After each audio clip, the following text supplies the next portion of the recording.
नमस्कार, न्यूज 18 देख रहे हैं आप। मैं हूं आपके साथ आरजू साईं। टिहरी से बड़ी खबर है, जहां पर एक दुर्घटना हो गई है। पिकअप गाड़ी खाई में गिरी है। हादसे में 5 लोगों की मौके पर ही मौत हो गई, जबकि 3 लोग गंभीर रूप से घायल हैं। घायलों को पिलखी के अस्पताल ले जाया गया, जहां उनका इलाज जारी है।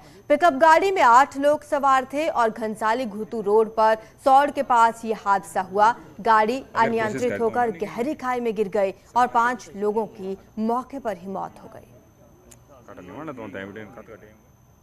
देहरादून से बड़ी खबर है। आय से अधिक संपत्ति और करप्शन के आरोपी आईएएस रामविलास यादव लंबी छुट्टी पर चले गए हैं। रामविलास यादव 31 मई से ही छुट्टी पर चले गए थे और 15 जून तक फिलहाल छुट्टी पर ही हैं। रामविलास यादव के खिलाफ उत्तराखंड और उत्तर प्रदेश दोनों ही जगहों पर रिपोर्ट दर्ज की गई है और यूपी में रिपोर्ट दर्ज होते ही यादव छुट्टी पर चले गए। उत्तराखंड में रामविलास यादव अपर सचिव कृषि हैं।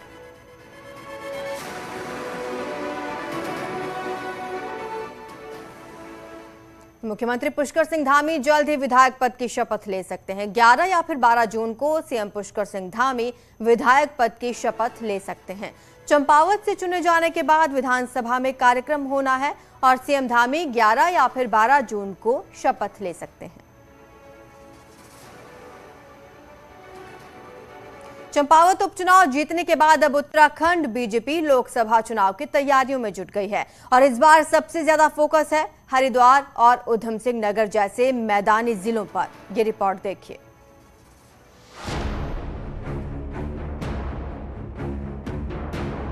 हरिद्वार और उधम सिंह नगर 2 मैदानी जिले ऐसे हैं जहां विधानसभा की 70 में से 20 सीटें हैं।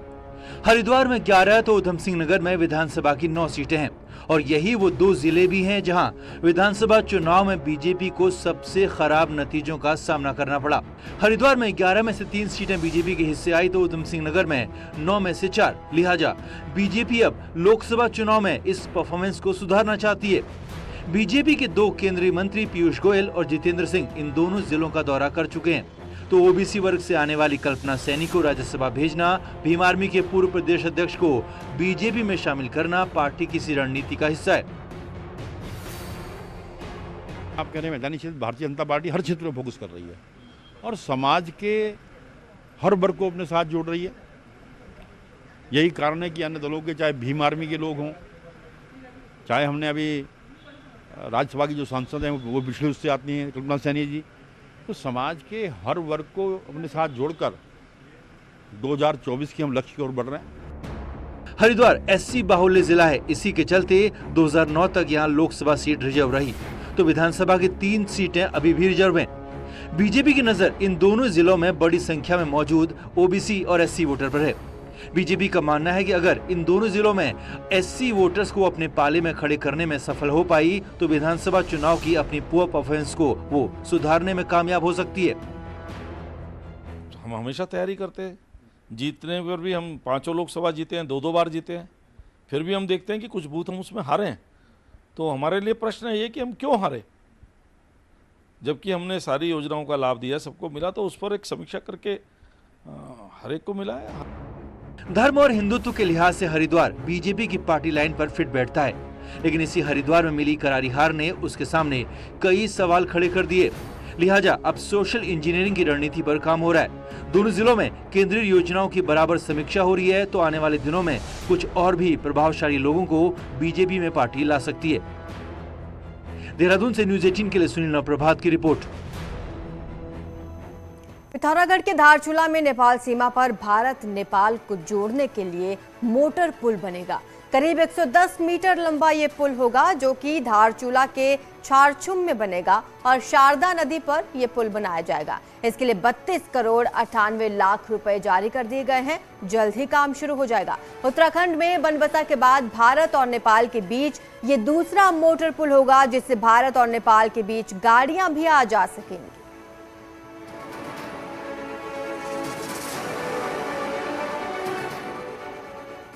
पूर्व सीएम और पौड़ी सांसद तीरथ सिंह रावत ने एक बार फिर रामनगर से गैरसैंण तक रेल लाइन बनाने की वकालत की है। रामनगर में पत्रकारों से बातचीत के दौरान उन्होंने ये बात की। कहा, प्रधानमंत्री नरेंद्र मोदी के नेतृत्व में एक ओर जहां रेल लाइन से चार धाम को जोड़ने की एक्सरसाइज की जा रही है, वहीं वो चाहते हैं कि रामनगर से चौकुटिया होते हुए गैरसैंण को भी रेल लाइन से जोड़ा जाए। उन्होंने विश्वास भी जताया कि पीएम मोदी के कार्यकाल में ये काम भी शुरू हो जाएगा। तो हमने कहा रामनगर से लेकर के आपका गैरसैंण तक चौखटिया होकर के भी इसका विस्तार होना चाहिए, कनेक्टिविटी से जुड़ना चाहिए। इसकी ओर भी हम लोग सर्वे की ओर जा रहे हैं। तो कहाँ आंधी, तो रामनगर तो हर तरह से बल्ले बल्ले। उत्तराखंड संस्कृत शिक्षा बोर्ड का रिजल्ट आज घोषित कर दिया गया है। शिक्षा मंत्री धन सिंह रावत ने 10वीं और 12वीं के रिजल्ट एक साथ घोषित किए। हाई स्कूल में 88.17% छात्र पास हुए, तो वहीं इंटर में 95.65% रिजल्ट रहा। हाई स्कूल परीक्षा में रिंकी बरीहा 83.6% नंबरों के साथ टॉप पर रही, तो वहीं शिवी राणा ने इंटरमीडिएट में 86% नंबर्स के साथ टॉप किया। संस्कृत बोर्ड में कुल 1540 छात्र छात्राओं ने परीक्षा दी थी। संस्कृत में हमारा जो पूर्व मध्यमा होता है, जिसको हम हाई स्कूल कहते हैं, उसमें 88.17 जो है रिजल्ट रहा है। बहुत अच्छा इस बार हमारा रिजल्ट रहा है। और उत्तर मध्यमा जो हमारा होता है, उसमें इंटरमीडिएट में 95% से थोड़ा ज़्यादा रहा है, 95.65% रहा है।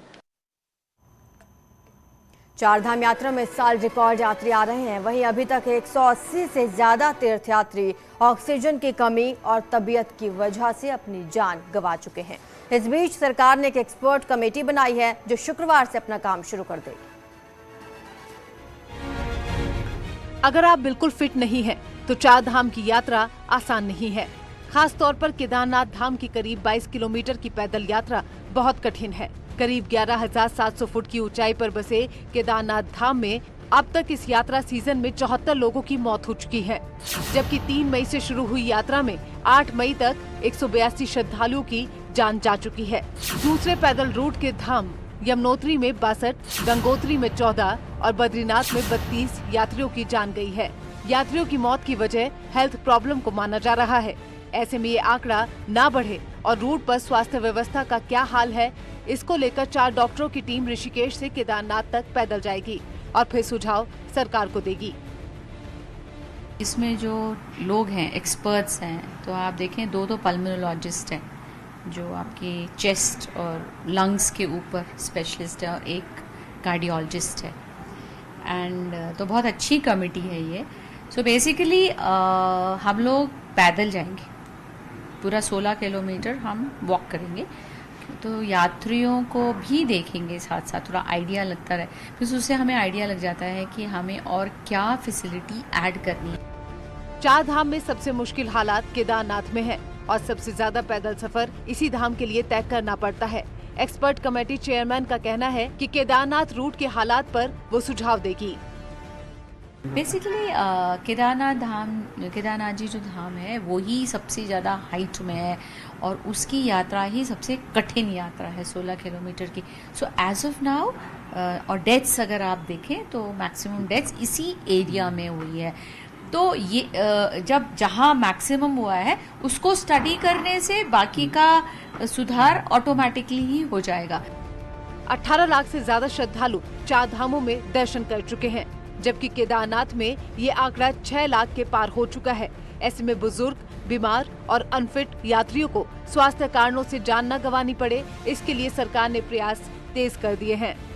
देहरादून से न्यूज़ 18 के लिए दीपांकर भट्ट की रिपोर्ट।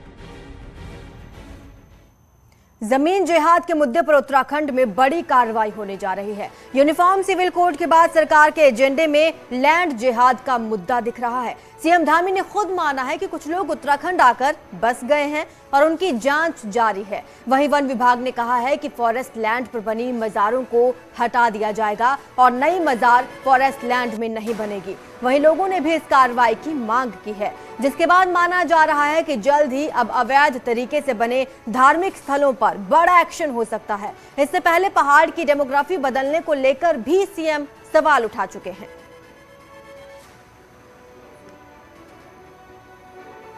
गंगा दशहरा के मौके पर हरिद्वार पहुंचे मुख्यमंत्री पुष्कर सिंह धामी मां गंगा की पूजा करना नहीं भूले। भारी भीड़ के चलते हर की पैड़ी पहुंचने पर किसी को उनके वीआईपी दौरे के चलते दिक्कत ना हो, इसलिए उन्होंने यहां राज्य अतिथि गृह के पास ओम घाट पर बिना किसी पूर्व निर्धारित कार्यक्रम के साधारण तीर्थयात्री की तरह सीढ़ियों पर बैठकर गंगा जल का आचमन किया और दीप दान भी किया। चंपावत में मिली जीत के बाद पहली बार मुख्यमंत्री धामी हरिद्वार पहुंचे थे।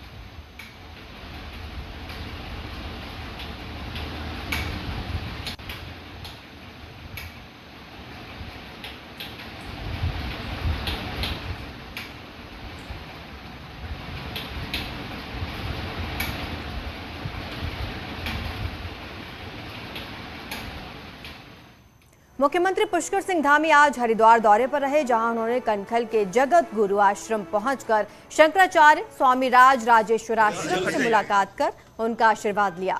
उपचुनाव में जीत के बाद मुख्यमंत्री पहली बार हरिद्वार पहुंचे थे। मुख्यमंत्री के दौरे पर बीजेपी नेताओं ने उनका स्वागत किया। मुख्यमंत्री ने कहा, आज गंगा दशहरा के पावन अवसर पर हुए मां गंगा के आशीर्वाद लेने आए हैं। उन्होंने सभी श्रद्धालुओं और गंगा भक्तों को शुभकामनाएं दी और कहा कि उन्होंने मां गंगा से प्रदेश की खुशहाली के लिए कामना की है। चार धाम यात्रा पर बात करते हुए उन्होंने कहा, सरकार का उद्देश्य है कि यात्रा में पहुंच रहे श्रद्धालुओं को किसी भी तरह की दिक्कत ना हो, यात्रा सरल, सुगम और सुखद हो।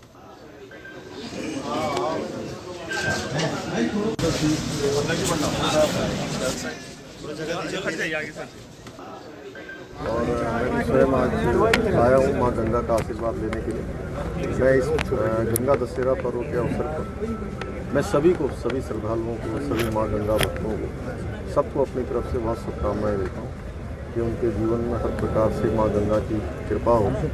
माँ गंगा उनको हर प्रकार से सुखी रखे, समृद्ध रखे और सभी विघ्न बाधाएं दूर करें, हमारा प्रदेश भी आगे जाए और हमारे प्रदेश का जो हम लोगों ने संकल्प लिया है, विकल्प रहित संकल्प, उसके आधार पर हम सब लोग आगे बढ़ें। हमारा एकमात्र उद्देश्य है कि इस समय जितने भी श्रद्धालु आ रहे हैं उनको कम से कम परेशानी हो और उनकी यात्रा सरल हो, सुगम हो और सुरक्षित हो।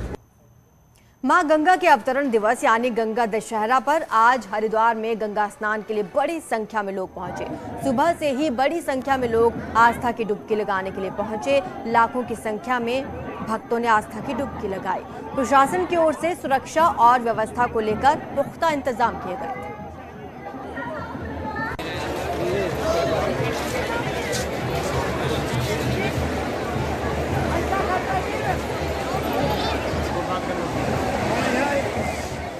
बड़ौदा से, गुजरात से आए, घूमने के लिए आए थे, पर अचानक ही हमको गंगा दशमी का मौका मिला स्नान करके बहुत खुशी हुई। भाई बहन, पापा के घर से पापिया वगैरह हम बच्चे साथ में आए, बहुत आनंद आया।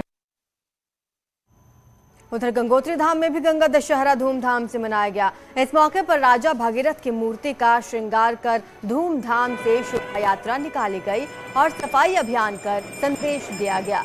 गंगोत्री धाम में विशेष गंगा लहरी और सहस्त्र नाम पाठ का आयोजन भी किया गया। बड़ी संख्या में श्रद्धालु इस पल के गवाह बने। पौराणिक मान्यता है कि आज के ही दिन मां गंगा धरती पर अवतरित हुई थी। मां गंगा को धरती पर लाने के लिए राजा भगीरथ ने वर्षों तक कठोर तप किया था। गंगा दशहरा के दिन गंगोत्री धाम में राजा भगीरथ की मूर्ति का विशेष श्रृंगार किया गया। इस दौरान राजा भगीरथ की डोली को गंगा की पवित्र धारा के पास ले जाकर विशेष पूजा अर्चना की गई। आज ही के दिन मां गंगा जी धरती पे अवतरित हुई थी और गंगा दशहरे का मतलब होता है कि आज ही के दिन यदि कोई गंगा में स्नान करे तो 10 पाप अगर किसी ने 10 पाप किए होते हैं तो सारे के सारे 10 पाप समाप्त हो जाते हैं और गंगा दशहरा का यही महत्व है। रुद्रपुर के ट्रांजिट कैंप में दुकान खाली करने को लेकर 4 दिन पहले हुई मारपीट और फायरिंग के मामले में पुलिस ने 3 आरोपियों को गिरफ्तार किया। पुलिस ने तीनों आरोपियों को जेल भेजने के साथ जांच में सामने आए 3 अन्य आरोपियों की तलाश अब शुरू कर दी है। ट्रांजिट कैंप में दुकान को लेकर कब्जेदार और दुकान स्वामी के बीच विवाद चल रहा है और मामला कोर्ट में विचाराधीन है। दुकान स्वामी ने दुकान खाली करने को लेकर कुछ युवकों को हायर किया था, जिसके बाद लाठी डंडे और तमंचा लेकर आधा दर्जन लोगों ने दुकान जबरन खाली कराने की कोशिश की थी, जिसको लेकर विवाद और मारपीट हुई थी। सीसीटीवी के माध्यम से जो एक लड़का आकाश गंगवार प्रकाश में आया था, उनकी भी अरेस्टिंग हो चुकी है। जो अन्य वांछित है संजय शर्मा और अन्य, उनकी भी शीघ्र गिरफ्तारी सुनिश्चित की है।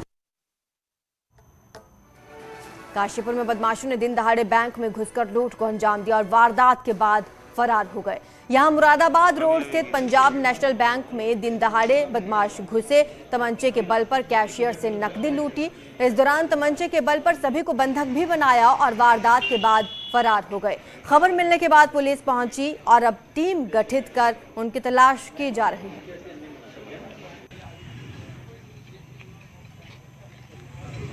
पूरा वहाँ पर रैकी वगैरह किया, बाकी 2 लोगों को गिराया। तो इस तरह से एक घटना हुई है और तीनों लोगों ने जो है इन लोगों को डरा के यहाँ से पैसे ले गए। अभी तो इसका इन्होंने बताया नहीं है, कह रहे हैं कि अभी पूरा जो हम अपना सिस्टम है उसको चेक करेंगे। फिर भी लगभग 5-6 लाख रुपए तो बता रहे हैं कि इतना तो रहा होगा कि जो काउंटर के ऊपर जो पैसे वो रहा होगा। रुद्रपुर में पुलिस ने अपनी पत्नी की हत्या कर 14 सालों से फरार चल रहे हत्यारे पति को गिरफ्तार किया। पकड़े गए आरोपी पर 25,000 रुपए का इनाम घोषित है। आरोपी ने दूसरी पत्नी के अलावा 20 साल पहले पहली पत्नी और 2 बेटों की हत्या करने की बात कबूली है। पुलिस इस आरोपी को कोर्ट में पेश करने की कार्रवाई कर रही है। एसएसपी ने बताया कि मूल रूप से पीलीभीत का रहने वाला उत्तम मंडल, इसके खिलाफ साल 2008 में ट्रांजिट कैंप थाने में अपनी पत्नी की हत्या करने के आरोप में केस दर्ज किया गया था, जिसके बाद से यह फरार चल रहा था। जहां पर एक अभियुक्त है, मतलब कासम है ना, आरोपी को जिसके ऊपर मफरूरी में चार्जशीट लगी थी और स्टैंडिंग वारंट था कोर्ट का और हमारा इनामी भी था, उसको 14 साल के बाद आज पकड़ में आया गया है। इसकी तस्करा पूछताछ में इसमें यह भी कबूला है कि 2002 में इसने अपना पहला पत्नी और 2 बच्चों का भी उसने मौत के घाट उतार दिया है। इसकी तस्करा पूछताछ किया जाएगा और तस्करा पूछताछ के बाद जो है यूपी को भी इसको अवगत कराया जाएगा। चाइना बॉर्डर तक रोड कटने के बाद पिथौरागढ़ में धार्मिक पर्यटन खूब परवान चढ़ रहा है। खासकर आदि कैलाश और ओम पर्वत के दर्शनों के लिए भारी संख्या में लोग आ रहे हैं। आलम यह है कि जून की शुरुआत से अब तक 2000 से ज्यादा सैलानियों को इनर लाइन पास जारी हो चुका है।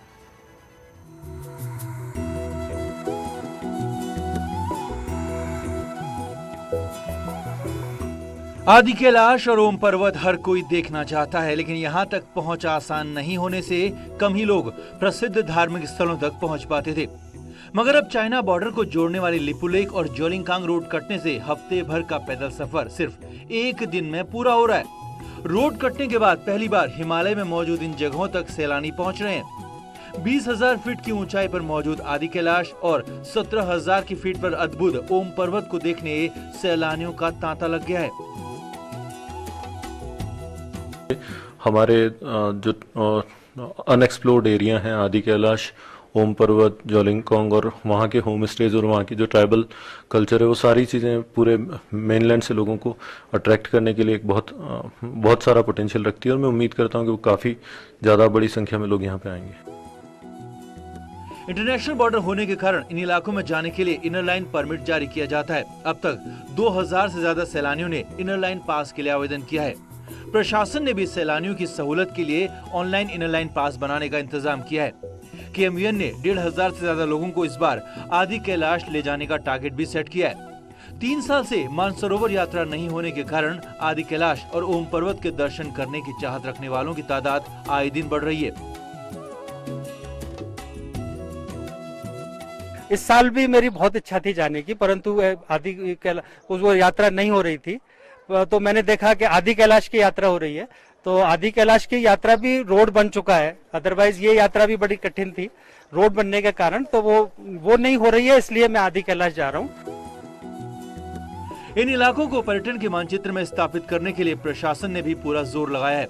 देश दुनिया को प्रकृति के खजाने से रूबरू कराने के लिए शिव महोत्सव और माउंटेन साइकिलिंग का आयोजन किया जा चुका है। यानी बॉर्डर के इलाकों में पर्यटन कारोबार बढ़ने से बूंदी, नाबी, कुटी और गुंजी जैसे बॉर्डर के गांव में होम स्टे का कारोबार भी जमकर फल फूल रहा है। न्यूज 18 के लिए पिथौरागढ़ से विजयवर्धन उप्रेती की रिपोर्ट। अल्मोड़ा की बाल मिठाई, चॉकलेट, सिंगौड़े की मांग देश भर में है। थॉमस कप जीतने के बाद बैडमिंटन खिलाड़ी लक्ष्य सेन ने पीएम को बाल मिठाई खिलाई, जिसके बाद मिठाई की मांग और तेज हो गई है। बाल मिठाई का आविष्कार 1865 के आसपास लाला जोगालाल शाह ने किया। क्या विशेष है अल्मोड़ा की बाल मिठाई में, ये रिपोर्ट देखिए।